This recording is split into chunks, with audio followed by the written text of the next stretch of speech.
Hello दोस्तों।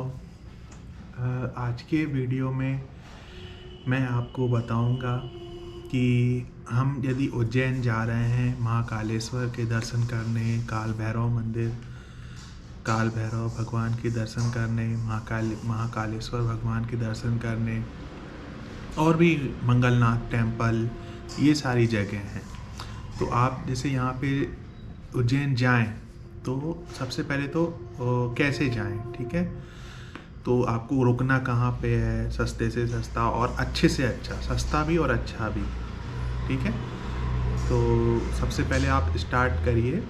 सबसे पहले मतलब आप उज्जैन पहुंच जाइए। अब उज्जैन कहाँ से कैसे पहुंच सकते हैं, क्योंकि मैंने इस पे 3 वीडियो बनाए हुए हैं, आप चाहें तो वो देख सकते हैं उज्जैन से रिलेटेड।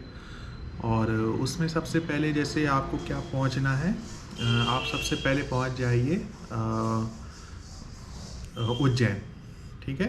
और उज्जैन आप भोपाल से भी जा सकते हैं, इंदौर से भी जा सकते हैं, ठीक है। तो इंदौर से बहुत मतलब पास पड़ता है, 50 किलोमीटर कुछ पड़ता है, ठीक है। बाय रोड आप आ सकते हो, है ना। तो ये चीज़, भोपाल से भी आप बाय रोड भी आ सकते हो। भोपाल से कितना डिस्टेंस है ये थोड़ा सा देखना पड़ेगा।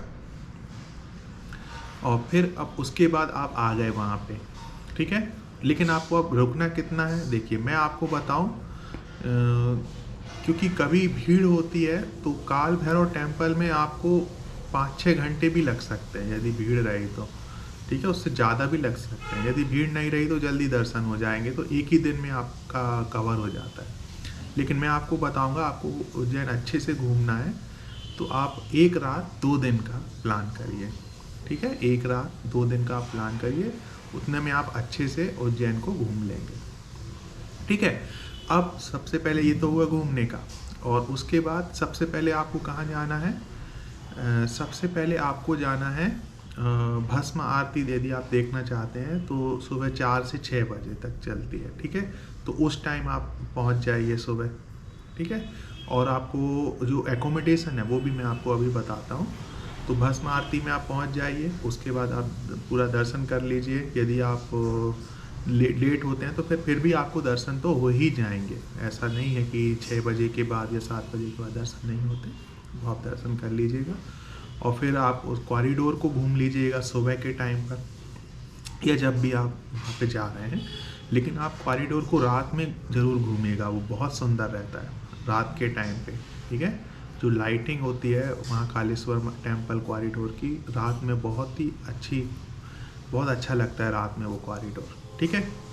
तो फिर उसके बाद आपको क्या करना है, उसके बाद आप क्या करिए, यदि आपके पास आपका 4 व्हीलर है या बाइक है, या मीन्स आपके पास ये दोनों ही नहीं है, तो आप क्या करिए कि वहाँ से ऑटो, ई रिक्शा वगैरह को आप बुक कर सकते हैं।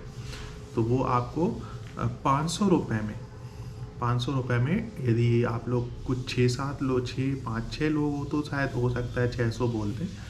लेकिन यदि आप 4 लोग हो तो 500 रुपये में आपको, 500-550 में वो आपके टेम्पल घुमा देते हैं। अब वो कौन कौन से टेम्पल घुमाते हैं देखिए मैं आपको बताता हूँ।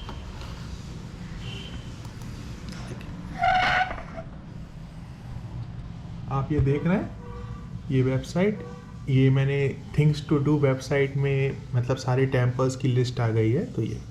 तो ये सबसे पहले महाकालेश्वर टेम्पल आप देख लीजिए, है ना। तो यहाँ पे आपको सबसे पहले तो आप यहीं जाइएगा, महाकालेश्वर ज्योतिर्लिंग। फिर आप ऑटो वाला जो है आपको, वो आपको श्री काल भैरव मंदिर घुमाएगा। और रामघाट तो वो नहीं जाते हैं, यदि आप बोलेंगे तो वो आपको ले जाएंगे। इस्कॉन टेम्पल जो है वो आपको सुबह जाइए जल्दी, नहीं तो फिर शाम को 4 बजे के बाद द्वार पाठ मतलब आप दर्शन कर सकते हैं भगवान के, ठीक है। तो ये इस्कॉन टेम्पल के लिए। फिर हरिसिद्धि माता टेम्पल, ये भी आपको मतलब ऑटो से आपको क्या क्या करना है मैं वो बता देता हूँ। तो सबसे पहले काल भैरव टेम्पल, श्री हरिसिद्धि माता टेम्पल, इस्कॉन टेम्पल, रामघाट तो बीच रास्ते में ही आएगा तो आप देख सकते हो। और फिर है जय माँ गढ़ कालिका माता मंदिर, ये भी आपको जाना है, ये वाला मंदिर।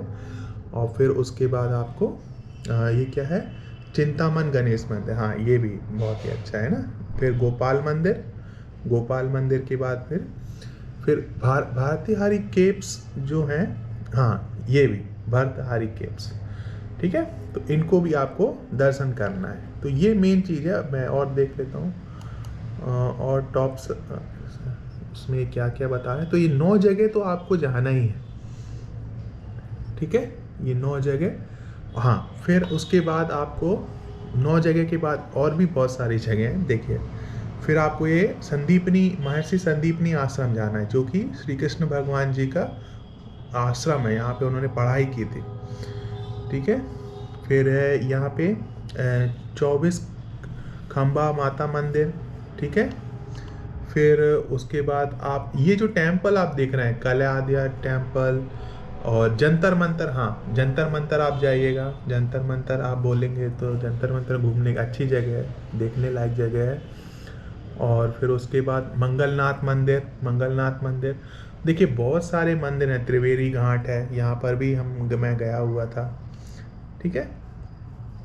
महाकाल दर्शन उज्जैन, तो ये मेन चीज़ है, ठीक है। बड़ा गणेश मंदिर, ये सारी चीज़, ठीक है। तो ये जो शुरू के हैं बेसिकली वो आपको 6 या 7 टेम्पल जो हैं वो आपको दिखाएगा। वो ऑटो वाले जो हैं वो आपको ले जाएंगे। यदि आप उनसे रिक्वेस्ट करेंगे, स्पेशल रिक्वेस्ट करेंगे, तो वो आपको अदर टेम्पल्स भी घुमा देंगे। तो अब इसमें टाइम कितना लगता है, इसमें आप यदि आप जो 6 स्टैंडर्ड मतलब टिपिकल टेम्पल हैं जो ऑटो वालों की लिस्ट में रहते हैं, तो वो आप करीब 5 घंटे में आप कर लेंगे, यदि भीड़ नहीं हुई तो। काल भैरव टेम्पल में बहुत भीड़ होती है, यदि वहाँ पे भीड़ रही तो आपका पूरा 7-8 घंटे में आप जाओगे और वापस आओगे। जब मैं गया था तो इतनी भीड़ थी, ठीक है। 7 घंटे में गए और वापस आने का समय लग ही जाता है यदि ज़्यादा भीड़ रहती है तो, ठीक है। और अब उसके बाद आपको रुकना कहाँ पे है, देखिए ये तो हो गई दर्शन की बात। अब एकोमोडेशन कहाँ पे रुकना है, देखिए तो एकोमोडेशन के लिए मैं आपको वेबसाइट बता देता हूँ। वेबसाइट है, देखिए हाँ। और एकोमोडेशन से पहले जो लोग लाइव आरती देखना चाहते हैं, तो मैंने ये इस यूट्यूब लिंक में आप जाके देख सकते हो। इस यूट्यूब लिंक में लाइव आरती होती है भगवान की महाकालेश्वर टेम्पल से, है ना, लाइव दर्शन होते हैं। तो मैं ये लिंक डिस्क्रिप्शन में डाल दूंगा, तो आप देख लीजिएगा ये, ठीक है। अब एकोमोडेशन करना है, तो एकोमोडेशन के लिए देखिए ये 2 वेबसाइट्स हैं जो मैंने अपने इस वीडियो के डिस्क्रिप्शन में मैं डाल दूंगा, तो आप इसको देख लीजिएगा। तो यहाँ पे आपको सस्ते में और अच्छे में बहुत अच्छा एकोमोडेशन मिल जाएगा। आप अननेसेसरी बहुत ज़्यादा पैसा मत दीजिएगा, ठीक है, किसी महंगे होटल की ज़रूरत नहीं पड़ेगी। तो जैसे यहाँ पे ये देखिए, ये जो है yatraधाम.org, ठीक है। ये तो बहुत सारी जगह आपने देखा होगा कि ये एकोमोडेशन प्रोवाइड करते हैं, ठीक है। तो आप इनमें से देखिए अंजना समाज धर्मशाला और उज्जैन, ये बालमुकुंद आश्रम, श्री बालाजी परिसर धर्मशाला, इन धर्मशालाओं में अग्रवाल भवन, हतकेश्वर भवन धाम, ठीक है, मुरलीधर श्री। तो इस तरीके से आप जहाँ भी आप चाहें तो यहाँ से सिलेक्ट रूम करके अपने लिए रूम बुक कर सकते हैं, जितने भी लोग हैं, ठीक है। तो इनके चार्जेस भी बहुत ज़्यादा नहीं होते। और दूसरी वेबसाइट है ये महाकालेश्वर, श्री महाकालेश्वर.com। तो इसमें भी आप जाके आराम से अपने लिए सर्च कर सकते हैं कि भाई आपको मतलब एकोमोडेशन के लिए क्या कहाँ पे देखना है, ठीक है। तो ये ई-पास वगैरह भी आप यहाँ से निकाल सकते हैं यहाँ पे, ठीक है। तो इसको आप देखोगे तो आपको समझ में आ जाएगा कि भाई भस्म आरती बुकिंग करना है, ठीक है, और शीघ्र दर्शन करना है, जैसा भी है आपका, लाइन में लग के नहीं करना है ना। तो इसको भी आप देख सकते हैं, ठीक है। तो इस तरीके से आप यहाँ से बुकिंग कर सकते हैं और यहाँ से आप मतलब श्री महाकालेश्वर टेम्पल के दर्शन के लिए बुकिंग भी कर सकते हैं, है ना, भस्म आरती बुकिंग। तो ये 2 चीज़ हुई। तो आपका देखिए सारी चीज़ें कवर हो गई। क्या क्या, एकोमोडेशन कवर हो गया, आपको घूमना मतलब मंदिर डिफरेंट डिफरेंट मंदिर कैसे जाना है वो भी कवर हो गया। और फिर उसके बाद हो गया, अच्छा अब आपको मान लीजिए अब आपको ओमकारेश्वर जाना है, ठीक है। तो आप ये एक दिन में यदि ये कवर हो जाता है, या आपको मान लीजिए मैंने बोला कि ये 2 दिन 1 रात, तो फिर अगले दिन सुबह क्या करिए, आप जल्दी सुबह वहाँ चले जाइए बस स्टैंड उज्जैन से, ठीक है। और उज्जैन से बस पकड़ के आप इंदौर होते हुए आप सीधा ओमकारेश्वर पहुँच जाएंगे। तो आपकी कुछ इसमें पैसे लगेंगे, मतलब नॉन एसी बस में मेरे ख्याल से कुछ 170 या 160 रुपये शायद, जहाँ तक मुझे याद आ रहा है इतना लगेगा टोटल, ठीक है। टोटल ये आपका वहाँ से लेके यहाँ तक का, और फिर देख लीजिएगा प्राइस थोड़ा सा चेंज भी हो जाता है कभी कभी, तो ये चीज़ रहती है। और फिर आप ओमकारेश्वर पहुँचे, वहाँ पे आप दर्शन करिए ओमकारेश्वर में। ओमकारेश्वर पहुँचने में आपको लग जाएंगे करीब 3-3.5 घंटे, आप मान के ही चलिए, ठीक है। ज़्यादा से ज़्यादा 4 घंटे यदि आपकी बस बीच बीच में रुक रही है, ठीक है। तो ज़्यादा से ज़्यादा 4 घंटे में आप ओमकारेश्वर पहुँच जाएंगे। और फिर वहाँ पे आप दर्शन कर लीजिए। और ओमकारेश्वर में मेनली वही टेम्पल है और बांध बना हुआ है, तो वहाँ पे आप ज़्यादा से ज़्यादा 2 या 3 घंटे 4 घंटे रुकेंगे, डिपेंडिंग अपॉन भीड़ तो नहीं है दर्शन मतलब मंदिर में। और फिर उसके बाद आप वापस से ही ओमकारेश्वर बस स्टैंड और ओमकारेश्वर टेम्पल की डिस्टेंस कुछ 2 किलोमीटर है, ठीक है। तो 2 किलोमीटर है, और फिर वो आप वहाँ से बस वाला आपको बस स्टैंड उतारेगा, फिर ऑटो लेके आप भी 10 रुपये दे के टेम्पल तक आ सकते हैं, ठीक है। वहाँ पे नर्मदा नदी भी है, तो वो आप दर्शन वहाँ पे आप चाहें तो स्नान भी कर सकते हैं। और फिर उसके बाद